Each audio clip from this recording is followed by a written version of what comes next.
মেঘনার তীরে গড়ে ওঠা আশুগঞ্জ পাওয়ার স্টেশন দেশের সবচেয়ে বড় গ্যাস ভিত্তিক বিদ্যুৎ উৎপাদন হাব, যেখানে ৬টি ইউনিটের উৎপাদন সক্ষমতা ১,৬৪৭ মেগাওয়াট। এজন্য গ্যাসের চাহিদা থাকে দৈনিক অন্তত ১৮ কোটি ঘনফুট, কিন্তু সপ্তাহ দুয়েক ধরে পাওয়া যাচ্ছে ১০ কোটির মতো। ফলে বিদ্যুৎ উৎপাদনও কমেছে ৭০০ মেগাওয়াট বা ৪০% ওপরে।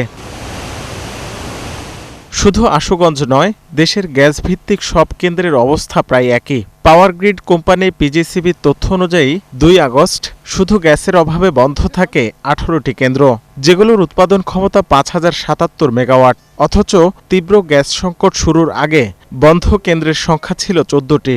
ফলে এই সময়ে বিদ্যুতের উৎপাদন কমে যায় ১,৫০০ মেগাওয়াটের ওপরে। পাওয়ার সেলের সাবেক এই মহাপরিচালক বলছেন, কর্মকর্তাদের গাফিলতি আর সরকারের অদক্ষতায় এমন সংকট তৈরি হয়েছে।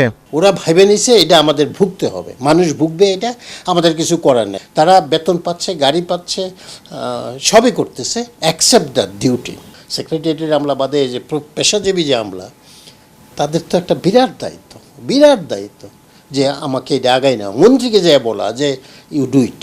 গ্যাসের অভাবে কেন্দ্র বন্ধ থাকায় দেশজুড়ে তীব্র হয়েছে লোডশেডিং। পিজিসিবির হিসাবে ২ আগস্ট রাত ১২টায় যা ছাড়িয়ে যায় ৩,০০০ মেগাওয়াট, অথচ ২০ জুলাই তা ছিল ৭০০-র নিচে। শুধু তাই নয়, এই সময়ে নির্ভরতা বেড়েছে দামি জ্বালানির ওপর, যা গড়ে অন্তত ২০% ব্যয় বাড়িয়ে দিচ্ছে ইউনিট প্রতি উৎপাদনে। বিশ্লেষকরা বলছেন, এই সংকট দীর্ঘায়িত হলে ত্রিমুখী চাপ বাড়বে সরকারের। অনেক কয়লা ভিত্তিক বিদ্যুৎ কেন্দ্র আছে, যেটা যদি তারা কমপ্লিটলি চালায় বেশ অনেকখানি বিদ্যুৎ পায়।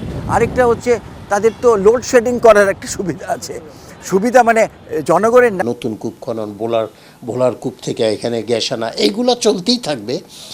আর এইগুলো যদি ২ থেকে ৩ মাসের ভিতর তারা ওয়ার্ক ওভার করতে পারে, এটা একটা ট্রেমেন্ডাস জব হবে। কারণ ফুয়েল এনে পোষাবে না, জোর করে ফুয়েল আনতে পারে।